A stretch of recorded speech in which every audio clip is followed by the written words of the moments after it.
믿습니다. 아멘. 오늘 나눌 말씀 요한복음 18장 10절에서 11절 말씀입니다. 요한복음 18장 10절에서 11절 말씀, 우리 한 목소리 같이 한번 읽겠습니다. 시작. 이에 시몬 베드로가 칼을 가졌는데 그것을 떼어 대제사장의 종을 쳐서 오른편 귀를 베어버리니 그 종의 이름은 말고라. 이에 시몬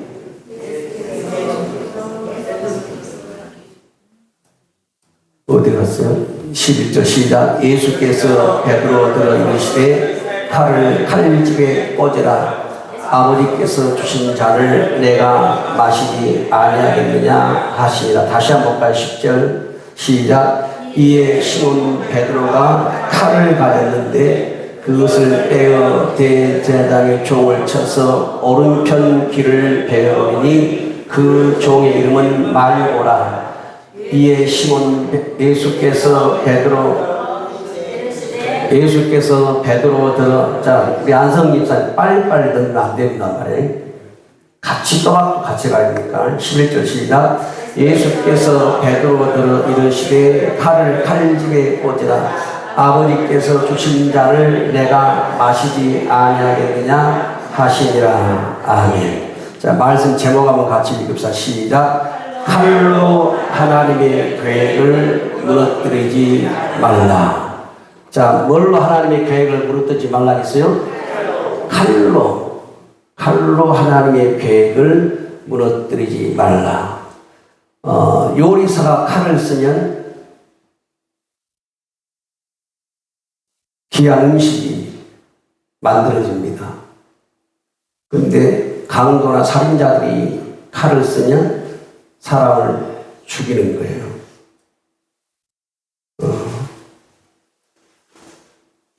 여러분 마음속에도 다 칼이 있습니다. 저의 마음속에도 칼이 있고, 기쁨에게 올라갔을 때 어떤 목사님이 저한테, 사역자, 저 같은 사역자인데,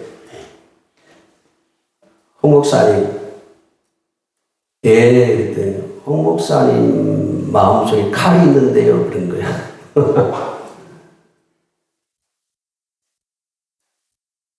칼이 있어요. 그 칼을 안 쓸 뿐이에요.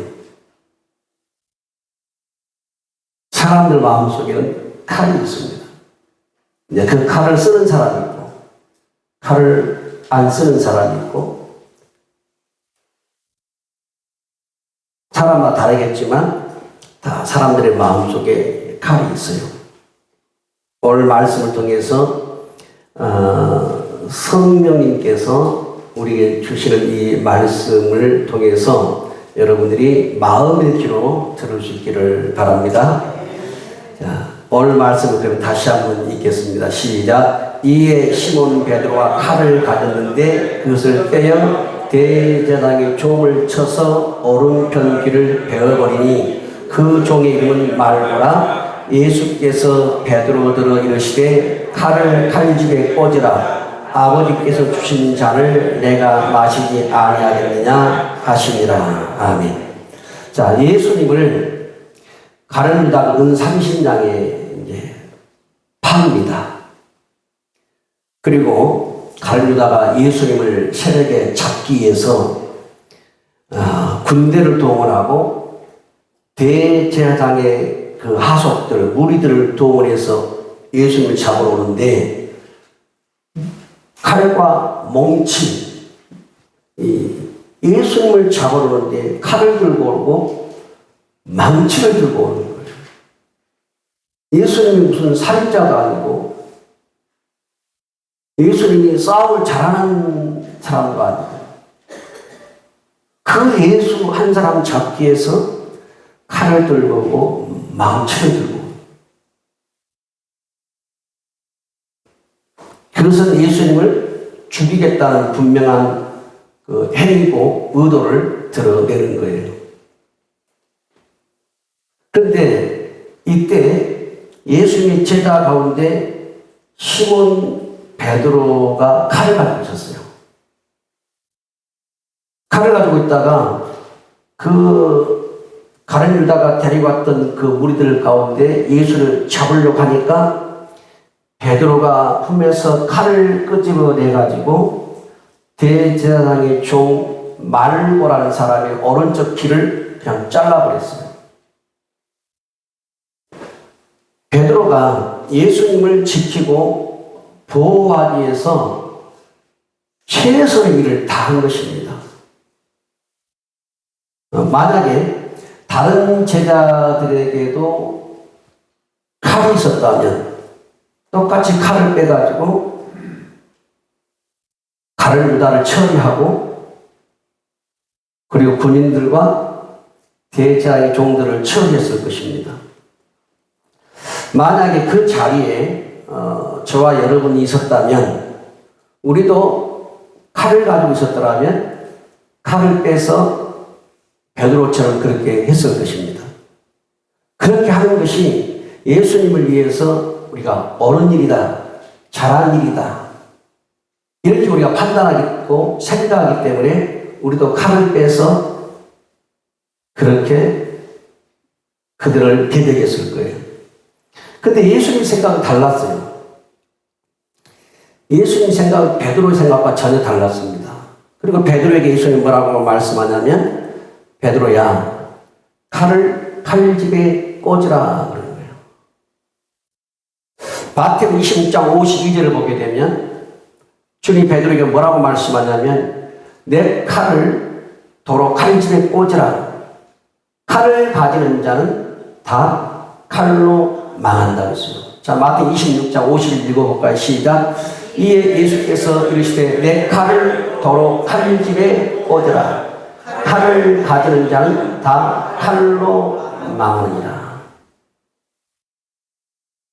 여러분, 칼을 사람이 가지고 있는데 그 칼을 칼집에 꽂을 수 있는 사람이 대단한 사람입니다.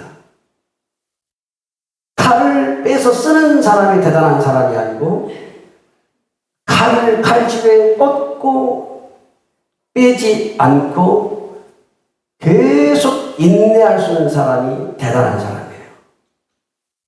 그리고 예수님 말씀처럼 칼을 가지고 칼을 쓰는 사람은 칼로 망하는 거예요. 칼 쓰는 사람 치고 망하지 않는 사람이 없습니다.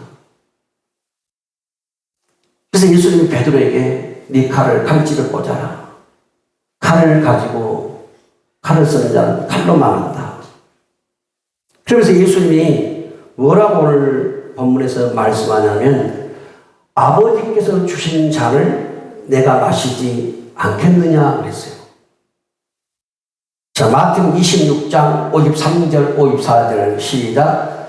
너는 내가 내 아버지께 구하여 지금 12군단 더 되는 천사를 보내시게 할 수 없는 줄로 아느냐. 내가 만일 그렇게 하면 이런 일이 있으리라 한 성경이 어떻게 이루어지겠느냐 하시더라. 예수님은 자기를 지금 잡으러 온 그 군대와 그리고 무리들을 향하여 하늘의 천군 천사를 12군단이 더 되는 1군단에 대략 8,000명이에요. 그러니까 8만 명, 거의 한 10만 명 되는 천군 천사를 예수님 불러서 예수 잡으러 온 무리들을 처리해볼 수 있다는 거예요. 예수는 그런 권위를 가지고 있었습니다. 그러나 예수는 자신의 권위를 쓰지 않았어요. 그리고 하나님의 뜻에 순종해서 아버지가 주신 잔을 마시기로 예수님이 결정을 하는 거예요. 자, 칼을 들어서 말고의 귀를 자른 베드로가 옳은가? 아니면 아버지께서 주시는 잔을 마시고 하나님의 뜻인 성경을 이루어가는 것이 옳은가? 베드로 입장에서 보게 되면 자신의 생각과 판단이 맞을 수 있어요. 내가 예수를 보호하기 위해서, 내 스승을 보호하기 위해서 저들이 칼을 가지고 오고 망치를 가지고 오기 때문에 내가 내 품에 감춰진 칼을 빼서 원수를 대적하는 거, 베드로 입장에서 분명히 맞는 말입니다. 그런데 주님은 그게 아니에요. 베드로의 생각이 아무리 옳고 아무리 맞아도 하나님 아버지가 예수님께 주신 잔이 있단 말이에요. 마실 잔. 그게 뭐냐면 십자가를 지는 거예요. 그래서 베드로의 생각이 옳고 맞을지라도 하나님 아버지가 예수님에게 마시라고 주신 이 십자가의 잔을 그 잔보다 베드로의 생각이 앞설 수 없다는 거예요. 베드로가 아무리 예수를 이해하고 예수를 보호하고 싶어도 하나님의 뜻인 성경보다 앞세울 수 없다는 거예요. 다시 말씀드리면 저와 여러분이 생각이나 판단이 때로는 감정이 아무리 옳아도 그것이 하나님의 뜻보다 옳을 수 없다는 거예요. 하나님의 계획보다 그것이 앞설 수 없다는 거예요. 아무리 옳아도. 베드로 입장을 보게 되면 베드로가 잘한 일이 맞죠. 누구를 몇 명을 죽였든지 간에 베드로 입장은 맞아요. 자기 스승 예수를 잡으러 온 자들에게 베드로가 할 수 있는 그것밖에 없으니까. 근데 주님은 베드로의 그 생각이 틀렸다는 것입니다.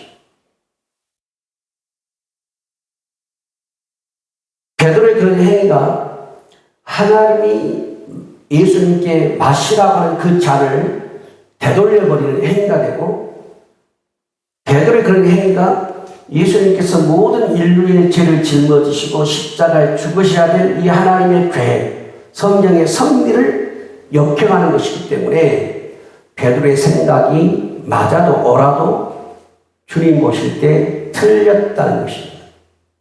그러니까 우리는 뭐냐면 우리는 많은 생각을 하고 살고 우리는 많은 감정을 가지고 있고 우리는 많은 말들을 하고 살지만 그것이 내가 옳다 할지라도 하나님 입장에 보면 틀린 게 너무나 많다는 거예요.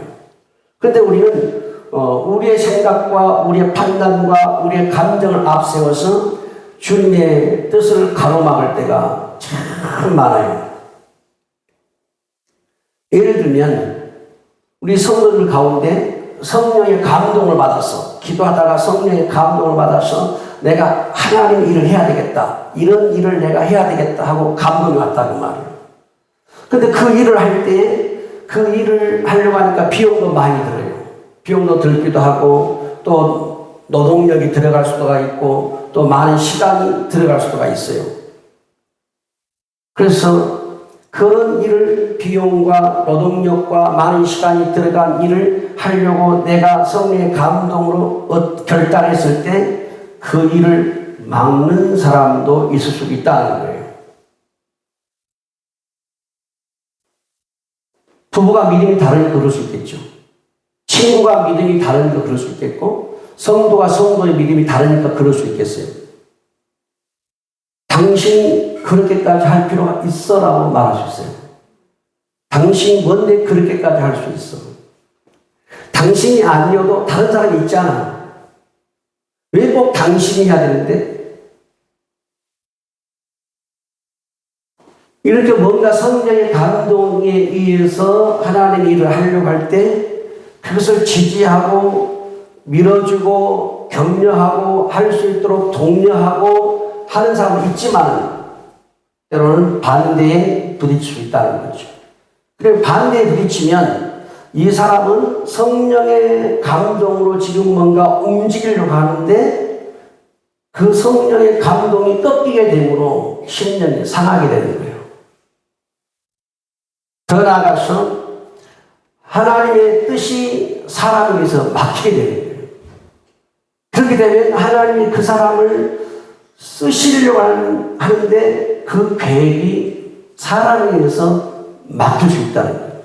그래서 그 사람이 뭔가 성령의 감동에 의해서 하나님의 일을 하려고 할 때 그것을 막는 것이 바로 칼이라는 그 말이에요.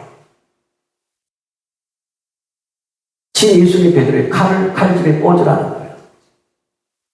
네가 아무리 오라도 하나님이 나에게 마시라고 준 자는 내가 피할 수가 없고 하나님의 계획보다 너의 행위가 옳을 수 없다는 거예요. 기준이 어디가 있습니까? 하나님께 있다는 거예요. 기준이 우리 자신에게 있는 게 아니고 하나님께 있어요. 예수님이 제자들에게 빌립보 가이사라 지방에 물었어요. 사람들이 나를 누구라 하느냐? 에레미야라고 합니다. 에렐리야라고 합니다. 선지자 중에 한 사람이라고 합니다. 누구라고 합니다. 그러면 너희는 나를 누구라고 하냐고 물었잖아요. 그러니까 베드로가 뭐라고 말씀했어요? 주는 그리스도시요 살아계신 하나님의 아들입니다. 그랬어요. 그러니까 예수님이 베드로에게 하는 말씀이 뭐냐면 바요나 시몬아 네가 거기있도다. 이를 너에게 알게 한 이는 혈육이 아니고 하늘에 계신 내 아버지라는 거예요. 자, 베드로의 고백은 베드로가 예수님을 향하여 하나님의 아들 그리스도라고 고백한 것은 베드로가 자기 감정에 의한 게 아니에요. 또 베드로가 친구들이나 또 주변의 권고에 의해서 그런 고백을 한 것도 아니고 베드로의 이런 고백은 아버지가 베드로에게 그렇게 가르쳐 줬기 때문에 한 게 아니에요. 베드로가 예수님은 하나님의 아들이요 그리고 그리스도 메시아 구원자라고 고백한 것은 하늘에 계신 아버지의 감동이 베드로에게 있었다는 말이에요. 그런데 만약 거기에 12제자가 다 있었는데 그 12제자들 가운데 어느 누가 베드로의 고백이 잘못되었다고 판단해서 베드로의 입을 틀어 막았다면 그것은 하나님의 입을 틀어 막는 것과 똑같습니다. 그래서 하나님의 계획을 무산시키는 거예요. 베드로는 지금 하나님의 감동되어서 그 말을 하는 거예요. 그러니까 우리가 교회를 다니다 보면 기도를 하다 보면 하나님의 감동을 받을 때가 있어요.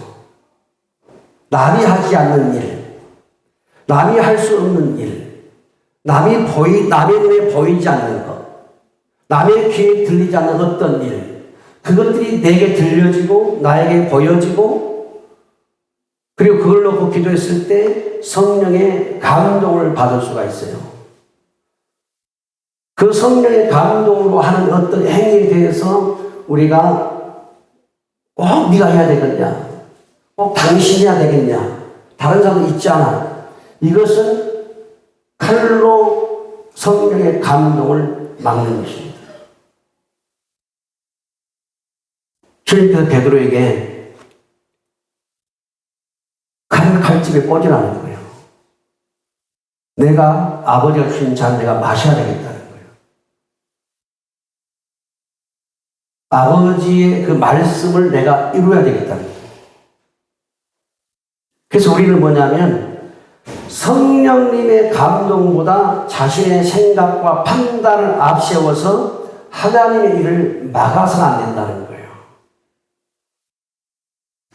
때로는 성령께서 우리를 감동을 주셔 쓰시기도 하고 때로는 사탄이 우리에게 감동을 줘서 쓰기도 합니다. 그것을 우리가 잘 분별을 해야 돼요. 사도 바울이 아시아, 지금의 터키예요. 아시아에서 사도 바울이 복음을 전합니다. 사도행전 16장을 보게 되면 사도 바울이 아시아에서 복음을 전하는데 복음 전하는 것이 통로가 막혔어요. 성령께서 아시아에서 하나님의 말씀을 전하는 것을 가로막은 거예요. 그런데 바울은 왜 성령이 하나님의 복음을 나는 전하려고 하는데 왜 성령이 그 복음을 막는지, 아시아에 전하지 못하게 막는지를 몰랐단 말이에요. 그러니까 바울 입장에서 볼 때는 아시아에서 복음을 더 전하고 싶은 거예요. 근데 성령이 막은 거예요. 아시아에 전하지 뭐하도. 근데 바울은 그것을 몰랐어요. 하나님의 뜻을. 그래서 성경 보게 되면 부르기아, 갈라디아, 그 다음에 무시와, 그 다음에 비두니아, 이렇게 여러 경로를 거쳐서 바울이 지금 계속 복음을 전하기 위해서 나가려고 전진하려고 하는데 성령이 허락하지 않는 거예요. 그러니까 우리가 복음을 전하는 것처럼 중요한 것이 없어요. 그리고 복음을 전하는 것은 주님의 명령이고 우리가 당연히 해야 될 일이에요. 그런데 우리가 당연히 해야 될 그 일도 성령님이 막을 때가 있다는 거예요. 여러분들이 어떤 계획을 세울 때 그 계획을 추진하려고 할 때 때로는 성령님이 막을 수 있다는 거예요. 그런데 우리가 내가 옳다고 생각해서 내가 맞다고 생각해서 그걸 밀어붙였을 때는 그 성령님의 계획을 내가 무산시키는 겁니다. 그런 효과가 있는 것이 아니라 역효과가 일어나는 거예요. 그러니까 우리 신앙생활에 하나님의 말씀을 내가 들을 수 있다고 하는 것, 그리고 하나님의 음성을 내가 듣고 뭔가 움직일 수 있는 영성이 있다고 하는 것은 굉장히 중요한 축복이에요. 자, 이렇게 성령님이 사도 바울이 아시아에서 말씀을 전하려고 할 때 성령이 막았어요. 그래서 바울이 이제 무시아를 지나서 드로아로 내려갔는데 바울이 그날 밤에 환상을 본 거예요. 이 바울이 환상을 봤다는 것은 뭐냐면 왜 하나님이 성령님이 아시아에서 복음을 전하는 걸 막을까에 대해서 바울이 기도하지 않았을까 그 말이에요. 나는 하려고 복음을 전하고 싶은데 아시아에서 성령이 막으니까 왜 막은지 무엇 때문에 막은지 바울이 기도했다는 말이에요. 그런데 그날 저녁에 드로아에서 바울이 환상을 밤에 봅니다. 그 환상이 뭐냐면 마케 한 사람이 손짓하면서 손을 흔들면서 마게도냐로 건너와서 우리를 도우라 하고 환상을 본 거예요. 그러니까 바울이 환상을 봤다는 것은 지금 이 문제로 왜 하나님이 복음을 전하려는 나의 계획을 막지? 모르니까, 그 이유를 모르니까 바울이 기도했다는 거예요. 그러니까 우리 성도들이 어떤 일을 하려고 할 때 막힐 때가 있단 말이에요. 그 막힐 때 바울처럼 우리 기도를 해야 돼요. 왜 막을까? 왜 이게 막힐까? 왜 이게 안 되고 안 열어질까? 바울이 기도를 했어요. 그때 바울이 환상을 봅니다. 한 사람이 마게도냐로 건너와서 우리를 도우라 계속 손짓하는 거예요. 그래서 바울이 그 환상을 보고 이제 움직이는 거예요. 하나님이 저 사람에게 저쪽에 가서 복음을 전하고 우리를 막았구나. 이 판단 내린 게 바울이. 그리고 건너간 곳이 어디냐면 지금의 그리스예요. 성경으로 말하면 헬라입니다. 지금은 유럽 땅. 그러니까 터키와 그리스는 다리 하나 사이에요. 계속 터키에서 바울이 복음을 전하는데 막혔단 말이에요. 왜 막혔는지를 바울이 기도하다가 환상을 보고 이쪽 마케도냐에서 어떤 사람이 계속 환상 가운데 손을 흔들고 와서 나를 도우라, 우리를 도우라 그 환상을 보는 거예요. 그것이 바로 마케도냐인데 바울이 도착한 어디예요? 빌립보였어요. 그래서 루디아라고 하는 여인을 만나게 돼요. 그래서 루디아의 집이 유럽의 최초의 교회가 세워지는 거예요.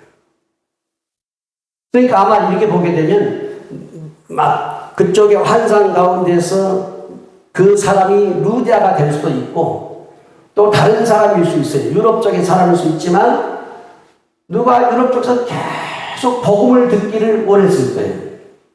그러니까 계속 기도를 했을 것이고 그 기도의 응답이 바울에게 환상으로 보인 것입니다. 그래서 바울이 이제 아시아에서 복음 전환을 접고 마케도냐를 건너가요. 그것이 바로 유럽이에요. 그리스 땅이에요. 그래서 그리스에서 복음을 전하죠. 지금 터키는 여러분 이슬람 국가입니다. 바울이 초창기 선교 때 복음을 전했죠. 근데 터키는 이슬람 나라가 됐어요. 그러나 그 다리 하나 사이로 유럽에 속한 그리스는 하나님을 섬기는 나라예요. 물론 많은 섬겨. 그리스는 고린도, 에베소 수많은 신년들이 있습니다. 그러나 거기서 이제 하나님을 전하고 복음을 전하고 예수를 전하는. 자, 이렇게 보게 되면 만약에 바울이 자기 생각이 맞다고 자기 계획이 맞다고 계속 밀어붙였더라면 하나님의 계획을 칼로 막는 것과 똑같다는 말이에요. 그래서 하나님의 계획이 내가 맞다고 하는 내 생각 때문에 하나님의 계획이 무산될 수가 있다는 거예요. 그래서 우리는 우리의 생각이 맞을 수 있어요. 그렇지만 기준은 하나님의 기준이에요. 하나님이 맞았다고 사인을 해줘야 돼요. 그렇기 때문에 우리는 하나님의 동의를 구하는 게 좋아요. 그래서 우리 성도들 안에는 성령님이 계시기 때문에 그 성령님을 통해서 하나님의 사인을 받을 수 있어야 돼요. 성령님을 통해서 음성을 듣고 때로는 환상을 보고 때로는 꿈을 꾸고 하나님의 계획이 어디 있는지를 알아낼 수 있는 그런 영성을 우리가 가지고 있어야 돼요. 그렇지 않으면 저와 우리 성도를 통해서 하나님 어떤 일을 하고자 하는데 우리의 생각에 막혀서 우리의 감정에 막혀서 우리의 어떤 의지에 막혀서 무너진 것이 한두 건이 아닐 것입니다. 여러분들이 교회를 다니면서 신앙생활하는 동안에 하나님이 우리 성도들을 어떤 경로를 통해서 쓰시고 사용하시고 하려고 했을지라도 우리 생각 때문에 우리의 판단 때문에 우리의 고정관념 때문에 내가 맞다라고 하는 주장 때문에 하나님의 계획이 무산될 때가 한두 번이 아니었을 거라는 말이에요.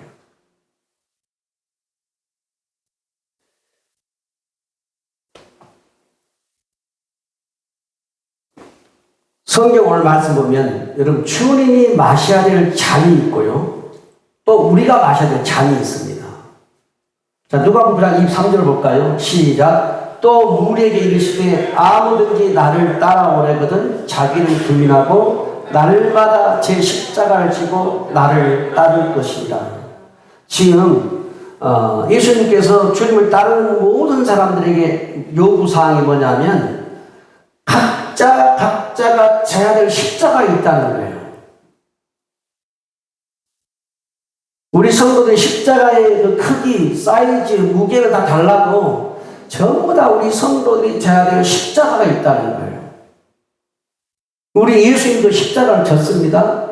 예수님과 함께 십자가 달렸던 오른쪽, 왼쪽 강도도 십자가 달려 죽었어요.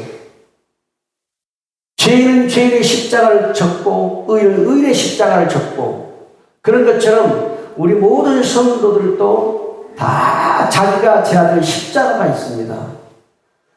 우리 성도들이 아무리 주님의 십자가를 저와 여러분 지고 싶어도 질 수 없어요.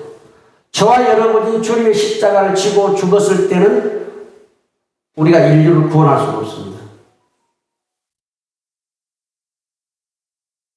주님의 십자가를 주님만 질 수 있어요. 그건 온 인류의 죄를 짊어지고 죽는 십자가예요. 그건 우리가 질 수가 없습니다. 또 우리가 져야 될 십자가가 있는데 그걸 주님이 대신 져줄 수 없어요. 우리가 져야 돼요. 그래서 주님의 십자가가 있는 것처럼 또 우리가 져야 될 십자가가 있어요. 다시 말씀드리면 주님이 마셔야 될 잔이 있다면 우리 성도들이 마셔야 될 잔이 있어요.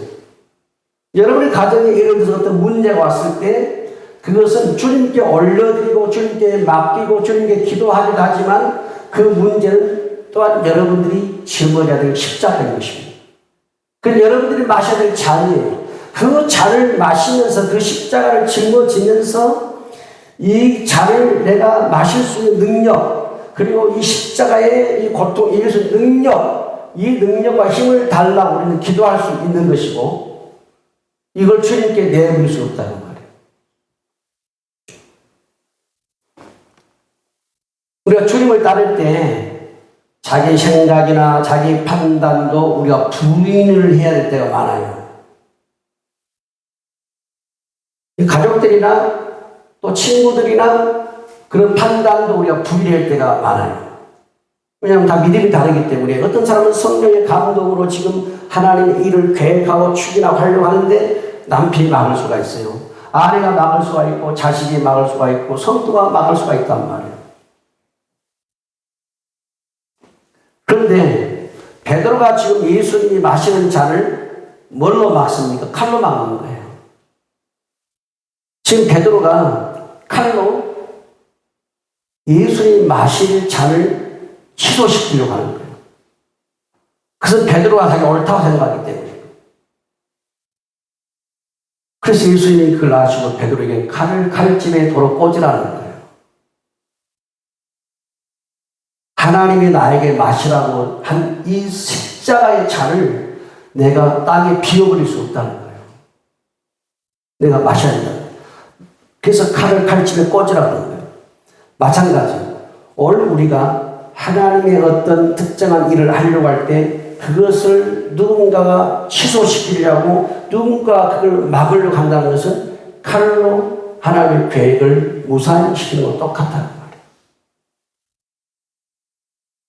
여러분, 모든 사람들은 마음의 칼을 가지고 있습니다. 그 칼을, 마음의 칼을 끄집어내 쓰게 되면 진짜 칼이 되어버리는 거예요. 그래서 마음의 칼을 끄집어내서 쓰면 이게 흉기가 돼서 손에 칼을 드는 거예요. 그 살인자가 나오는 거예요. 여러분, 사람은 칼을 가지고 있습니다. 어떤 사람은 원망의 칼을, 미움의 칼을, 분노의 칼을, 시기와 질투의 칼을, 욕망과 탐욕의 칼을, 자기 중심의 칼, 저주의 칼, 우리 안에는 다 칼이 있어요. 근데 그 칼이 뭐냐면 자신의 성품이에요. 칼은 굳어진 성격입니다.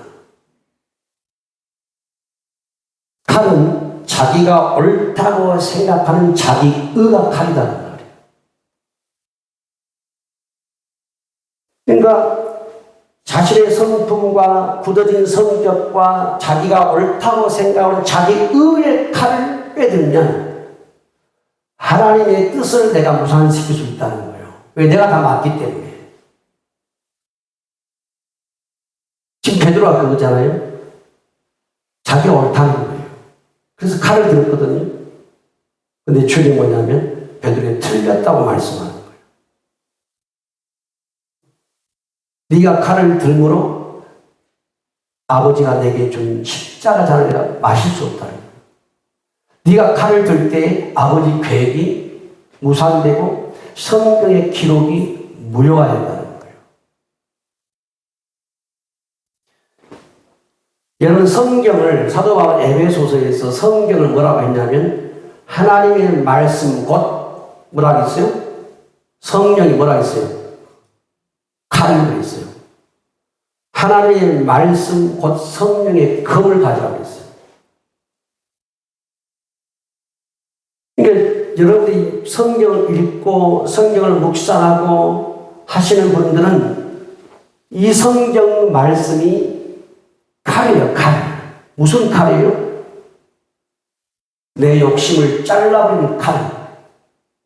내 속에서 시기와 질투를 잘라버리는 칼. 내 속에서 어둠을 잘라버리는 칼. 왜냐하면 말씀의 칼만 정확해요. 말씀의 칼은 저와 여러분들의 행위가 옳은지 옳지 않은지, 우리가 올바른 삶을 살고 있는지 거짓된 삶을 살고 있는지, 내가 청결한 삶을 살고 있는지 부정한 삶을 살고 있는지 말씀의 금은 정확합니다. 성경은 틀림이 없어요. 그래서 성경을 많이 읽으면 읽을수록, 성경을 자꾸 쳐다보면 쳐다볼수록, 성경 말씀을 펴서 묵상하면 묵상할수록, 여러분, 사탄은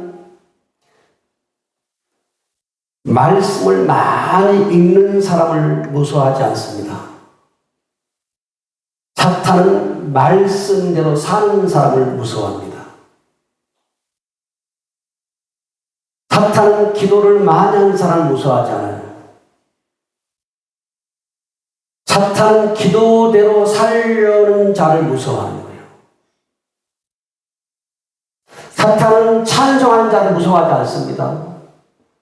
사탄은 찬송대로 사는 자를 무서워하는 거예요. 성경 말씀은 바울의 고백대로 칼입니다. 무슨 칼이에요? 나의 잘못된 것을 고치고 수정하고 교정하고 잘라내고, 그래서 내 생각, 내 판단을 죽이고 나를 하나님의 뜻에 맞추도록 하는 칼이라는 말이에요. 제가 수요일 저녁에도 그 집회 때 오셨던 권사님의 그 간증을 수요일 저녁에 잠깐 했습니다만은, 그분의 그 간증 가운데 이런 이야기가 있어요.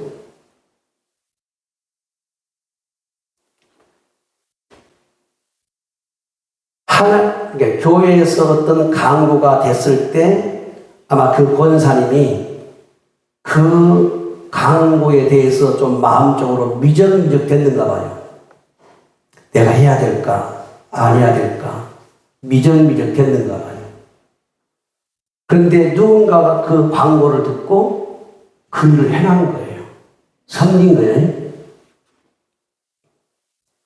이분이 그걸 깨닫고 뭘 봤냐면, 내 마음속에 갈등하다가 다른 사람이 그 계획을 이루었잖아요. 그러니까 두 번 다시 나한테 그 계획이 안 돌아온다는 것을 깨달은 거예요. 그래서 남이 해버리면 두 번 다시 그거 안 오는 거예요. 그래서 그 권사님은 어떤 명령이 떨어지면, 강단에서 뭐가 말씀이 떨어지면 목숨 걸고 하는 거예요. 빚을 내서 하는 거예요. 왜냐하면 두 번 다시 나한테 그것이 안 돌아오기 때문에.